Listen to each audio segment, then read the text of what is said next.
사무엘상 24장 4절 말씀입니다. 다윗이 사람들이 이르되 보소서 여호와께서 당신에게 이르시기를 내가 원수에게 내 손을 넘기리니 내 생각에 좋을 대로 그에게 행하라 하시더니 이것이 그날이다 하니 다윗이 일어나서 사울의 겉옷자락을 가만히 베니라. 이는 하나님의 말씀입니다. 아멘. 한때 정의란 무엇인가 라는 책이 유행했던 적이 있습니다. 그 책의 요지는 정의란 무엇인가, 어떻게 해야 정의로운 세상인가 라는 것입니다. 여러분, 정의가 뭘까요? 정의. 잘못한 사람이 벌을 받고 악한 일을 하면 처벌받는 것이 정의로운 세상일까요? 우리 시대에는 눈에는 눈, 이에는 이라는 이 논리가 굉장히 잘 적용이 되어 있고 우리도 당연히 그렇게 생각하며 살아갑니다. 물론 잘못한 사람이 벌을 받고 나에게 피해를 주고 상처를 준 사람이 처벌받는 것이 당연하지만 과연 신앙적으로는 어떻게 바라봐야 될까? 신앙인으로서 눈에는 눈, 이에는 이라는 이 논리를 그대로 적용할 수 있을까에 대한 부분은 우리가 질문을 해봐야 됩니다. 그래서 이 질문에 대한 답을 우리 다윗을 통해서 한번 생각해 보고자 해요. 이 다윗의 도피 생활은 사무엘상 19장부터 30장까지 이어집니다. 집에서부터 도망 나와서 라마로 갔다가 라마에서 노브로 갔다가 노브에서 아기스로 갔다가 아기스에서 아둘람굴로 갔다가 아둘람굴에서 십광야로 갔다가 십광야에서 마온 광야로 갔다가 마온 광야에서 엔게디 광야로 온 이 시점, 오늘 우리가 읽은 이 시점이 바로 다윗이 도망한 지 3년째 되는 것으로 추정을 합니다. 그러니까 3년 동안 지금 다윗은 계속 떠돌이 생활하면서 도망을 하고 있었어요. 그런데 이 엔게디 동굴에 이 광야에 다윗이 있다는 소식이 사울에게 전해져 사울이 3,000명의 군사를 데리고 다시 다윗을 잡으러 갑니다. 이 엔게디 이 동굴에 이제 딱 들어갔을 때 사울이 갑자기 볼일을 보고 싶어서 이제 동굴로 쓱 들어갑니다. 근데 동굴 그 깊숙한 곳에 이스라엘에 도망 나왔던 사람들, 다윗과 그와 함께한 사람들이 깊숙한 곳에 숨어 있었어요. 그런데 사울이 그 동굴로 들어오니까 깜짝 놀랍니다. 우리가 잡혔구나라고 생각을 했어요. 그런데 이 사울이 하는 짓이 우리를 잡으러 온 것이 아니라 볼일을 보러 온 것을 깨닫고 굉장히 가슴을 쓸어 담으면서 동시에 이것은 기회다. 지금 사울이 홀로 이 동굴에 들어왔다는 것은 우리가 사울을 드디어 죽여서 이 지긋지긋한 도피 생활을 끝낼 수 있다라는 희망에 부풀어 오릅니다. 그래서 다윗에게 오늘 우리가 읽은 본문 이렇게 말합니다. 여호와께서 당신에게 이르시기를 내가 원수에게 내 손을 넘기리니 내 생각에 좋을 대로 그에게 행하라. 즉 하나님께서 지금 당신에게 사울을 넘겨주셨으니까 지금 이 사울을 죽여야 됩니다. 하나님께서 주신 기회입니다. 라고 다윗에게 이야기합니다. 물론 상황적으로는 딱 그렇게 보여요. 그 사울을 내가 치기 위해서는 수천 명의 군사들을 해치고 들어가서 사울을 지키고 있는 호위무사들까지 다 죽여야지만 겨우 사울에게 내 칼 끝이 닿을 수 있는데 지금은 어떤 위협이나 피해 없이 바로 사울을 죽일 수 있다는 것은 그들의 눈에 보기에 상황적으로는 완벽하게 하나님께서 다윗에게 주신 찬스였습니다. 그런데 다윗이 사울을 죽이지 않고 딱 요 정도 겉옷에 칼을 대어서 베고 나옵니다. 그러면서 하는 말이 너희도 사울에게 손대지 말라라고 말해요. 어처구니가 없는 상황입니다. 그러면서 사울이 아무것도 모른 채 이제 동굴에서 나가자 다윗이 사울을 불러서 외칩니다. 뭐라고 말하냐면 내 아버지여, 사울을 향해서 내 아버지여 라고 말하면서 당신은 사람들의 말에 속고 있습니다. 나는 당신을 죽이려고 한 적이 없습니다. 그럴 마음도 없습니다. 내가 당신을 죽이려고 했다면 지금 당신을 죽였겠지만 나는 오히려 겉옷을 뱀으로써 내 손에 악함이 없음을 증거하고 있는 겁니다. 그러니까 내 아버지여, 내 마음에 이 억울함을 풀어서 나를 건져 주십시오 라고 사울을 향해서 말합니다. 그러자 사울이 그 말을 듣고 뭐라고 하냐면 내 아들아 라고 하면서 통곡합니다. 그러면서 뭐라고 하냐면 내 아들아, 네가 나를 죽일 수 있었음에도 불구하고 네가 나를 살렸구나. 나는 너를 학대했으나 너는 나를 선대하였구나. 원수를 만나면 그 원수를 치는 것이 정당하거늘 너는 나에게 그러지 않았구나 라고 하면서 나는 네가 왕이 될 줄로 안다. 그러니 네가 왕이 되었을 때 내 가족을 멸하지 말아다오 라고 통곡하면서 다윗에게 말합니다. 여러분 이 상황이 되게 웃기지 않아요?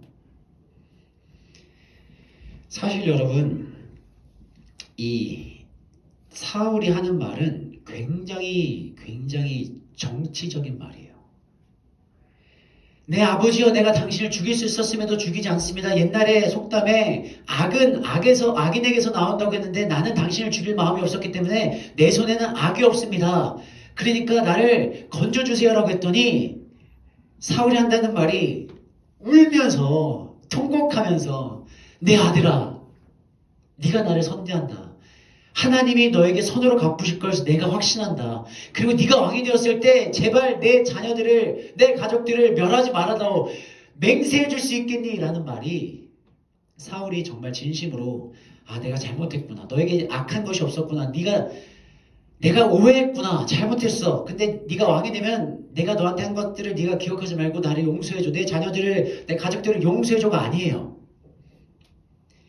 이 사울의 눈물은 거짓된 눈물이에요. 왜냐하면 여러분 다윗이 3,000명이 있는 군사들 앞에서 나는 당신을 죽일 수 있었지만 죽이지 않았어요. 당신은 속고 있는 겁니다. 내가 당신을 죽이려면 죽였지 이 겉옷을 베지만은 않았을 거 아닙니까? 라고 하니까 사람들이 듣기에 사울이 지금 아무 죄 없는 다윗을 이렇게까지 죽이려고 한 거야?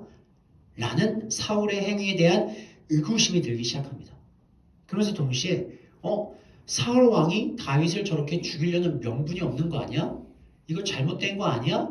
라는 마음이 들기 시작하니까 사울이 울면서 내 아들아 라고 표현하면서 뭐라고 하냐면 나는 네가 왕이 될 줄 안다 라고 표현해요. 근데 여러분 이거 잘 생각해 보세요. 왕은 누가 돼야 돼요? 요나단이 돼야 됩니다. 당연히 사람들은 요나단이 왕이 될 거라고 생각하고 있었는데 나는 네가 왕이 될 것이라는 걸 안다라는 표현은 이미 다윗이 왕이 되려고 이미 모반을 저질렀구나라는 인식의 전환을 시켜버린 거예요. 그러면서 뭐라고 하냐면 내 가족을 죽이지 말아줘. 그럼 이미 사람들의 귀에는 다윗이 자신을 죽이기 위해서 지금 세력을 형성했고 그것을 내가 지금 치고 있는데 얘가 겉옷을 베었잖아요. 이 겉옷이 뭐예요? 왕의 상징입니다. 그러니까 다윗이 사울의 왕의 상징인 그 겉옷을 베었다는 것은 너의 왕권을 내가 빼앗았다라는 것을 대외적으로 증명한 꼴로 만들어버린 거예요.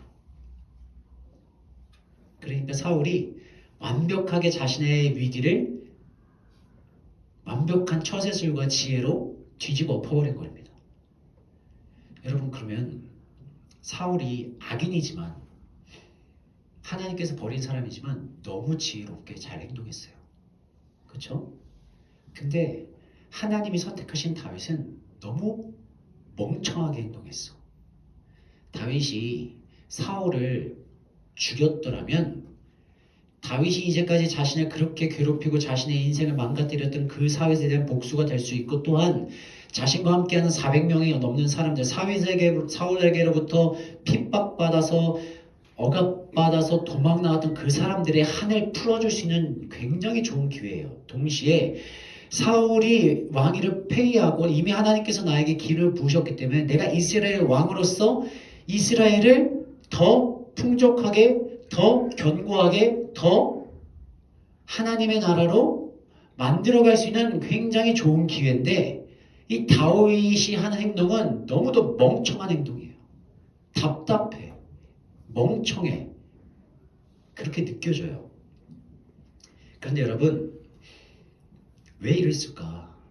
근데 이 성경을 읽어보면 다윗이 사울의 겉옷을 벤 다음에 마음에 가책을 느꼈더라라고 표현을 해요.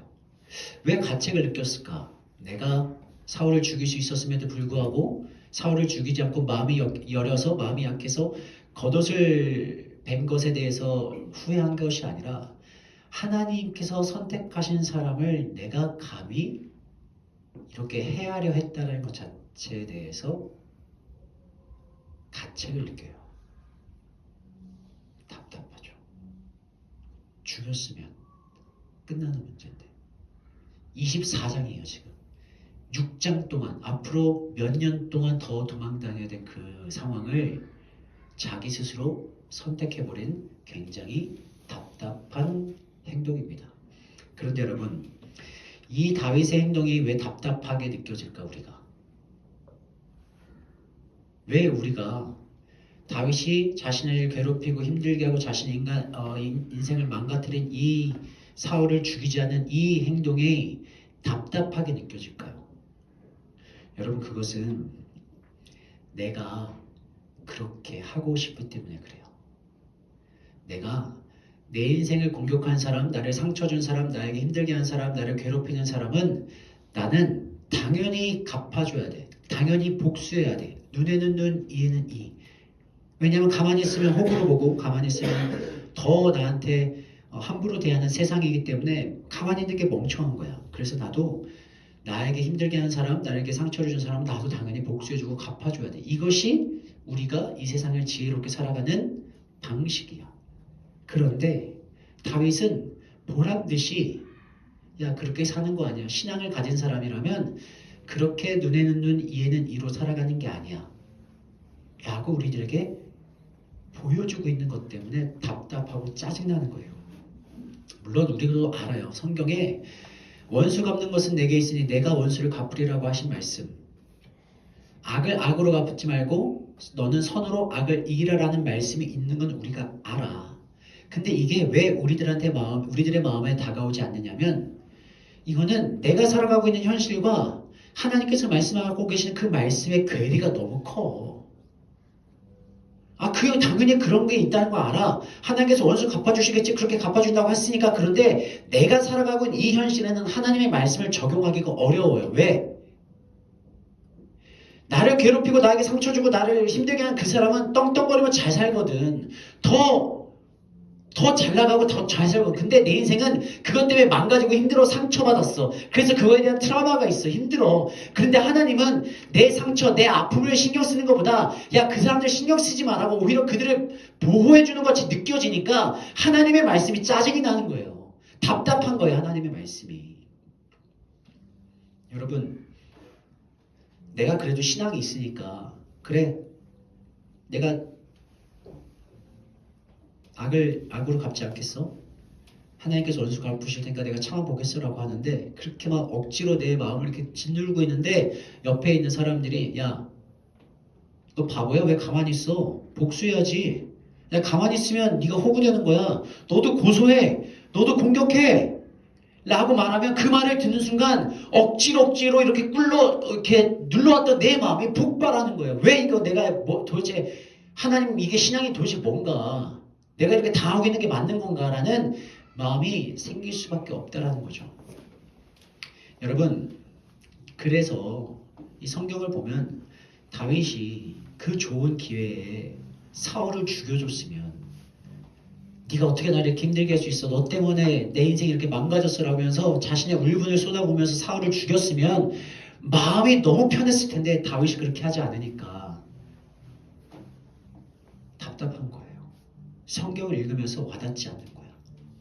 근데 여러분 다윗이라고 그렇게 하고 싶지 않았겠습니까? 다윗이라고 감정이 없었을까요? 자신의 부모까지도 공격을 받고 힘들어해서 놋의 왕에 가가지고 도움을 청한 사람이 다윗이잖아요. 다윗이라고 공격하고 싶지 않았겠습니까?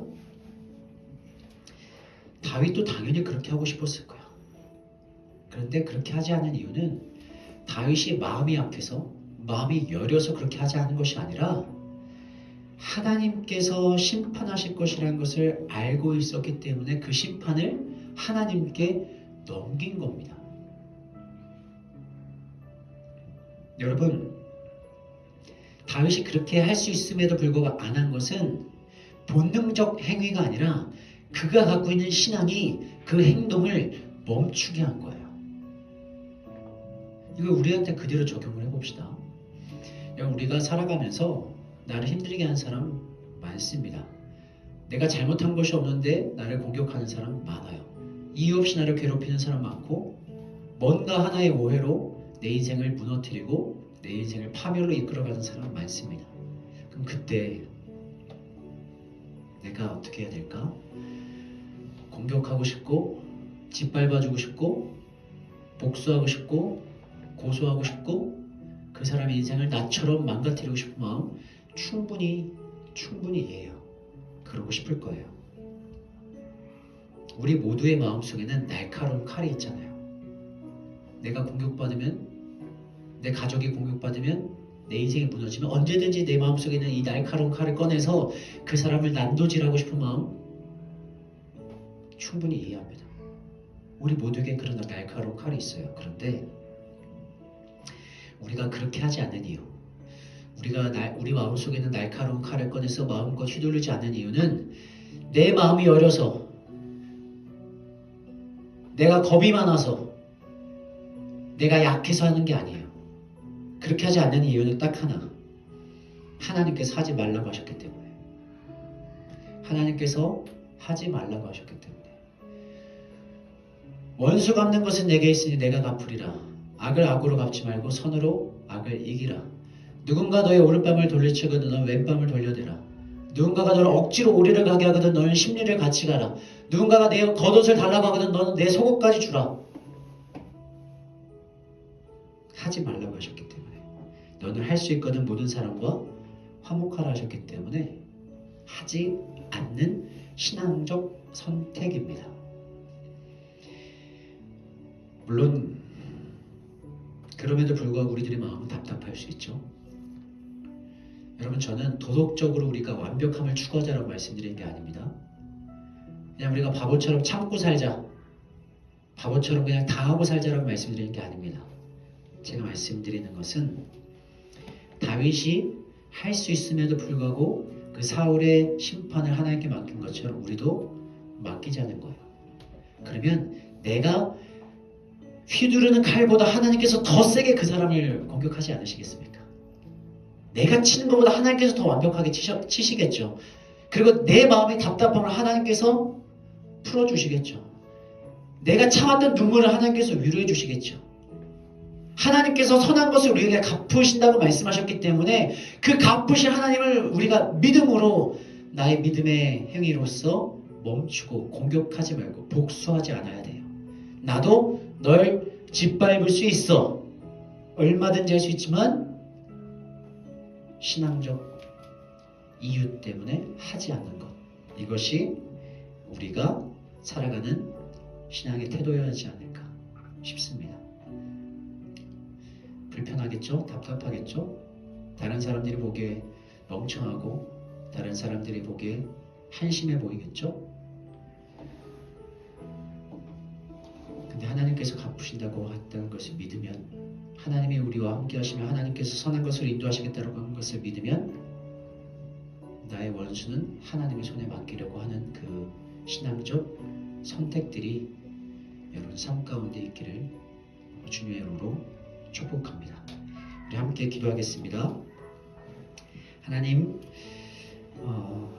살아가다 보면 나에게 상처 주고 힘들게 하고 내 인생을 망가뜨린 사람들로 인하여서 내 마음속에는 날카로운 칼을 마음껏 휘두르고 싶은 욕구가 들끓을 때가 있습니다. 그래서 쉽지 않습니다. 신앙을 지키는 것이 쉽지 않습니다. 그래서 믿음으로 신앙적 선택을 할 수 있는, 해야 하는 은혜가 필요합니다. 그 은혜가 우리의 삶의 순간순간의 모든 상황들 가운데 임하게 하여 주옵소서라고 이 시간 함께 기도하겠습니다. 기도합니다.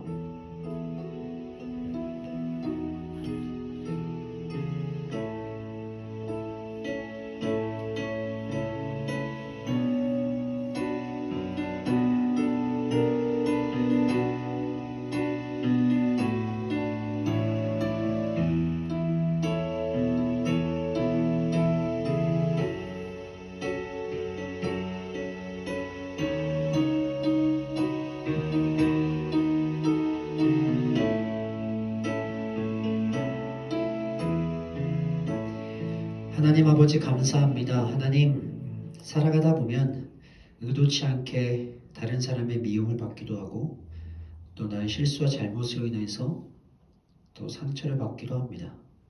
또 아무 이유 없이 나를 공격하고 내 인생을 힘들게 하는 사람들도 만나게 됩니다. 하나님 그럴 때 정말 우리들의 마음속에선 그 사람에 대한 분노와 또 공격성이 끓어오릅니다. 내가 받은 만큼 돌려주고 싶고 그 사람의 인생도 나처럼 어려웠으면 좋겠고 그 사람도 나처럼 아니 나보다 더 눈물을 흘렸으면 좋겠다 생각하긴 합니다. 그렇지만 신앙 때문에 그 사람을 용서해 보려고 하지만 우리 주변에서 너 그렇게 있으면 안 돼. 가만히 있으면 안 돼. 공격해야지. 멍청하게 뭐하고 있는 거야 라고 말을 할 때면 겨우겨우 편안하게 만들었던 내 마음에 폭풍이 불어옵니다. 하나님께서 내 억울함과 내 상처와 내 아픔을 다 아시고 또 나의 분노도 다 아시오니 하나님께서 우리들의 원수를 하나님께서 갚아주시고 또 상처받고 속상하고 무너진 내 인생도 하나님의 선한 것으로 갚아주시옵소서. 내 마음에 있는 분노가 하나님의 평안으로 내가 참았던 눈물이 하나님의 위로로 변하게 되는 그 순간이 하루빨리 임하게 하여 주옵소서. 나도 짓밟을 수 있지만 그 일은 하나님께 맡기는 그런 신앙인들 되게 하여 주옵소서. 이제는 우리 주 예수 그리스도의 은혜와 우리를 사랑하시되 끝까지 사랑하시는 하나님의 사랑하심과 성령 하나님의 감화감동 역사 충만케 하시는 은혜가 나도 복수하고 짓밟을 수 있지만 신앙의 이유로 신앙을 가졌다는 것 하나만으로 모든 심판은 하나님께 넘겨드리기로 다짐하는 고백하는 결단하는 하나님의 백성들 머리머리 위에 그들의 앞날과 일터와 일생 위에 이제로부터 영원토록 함께 없시기를 간절히 축원하옵나이다. 아멘.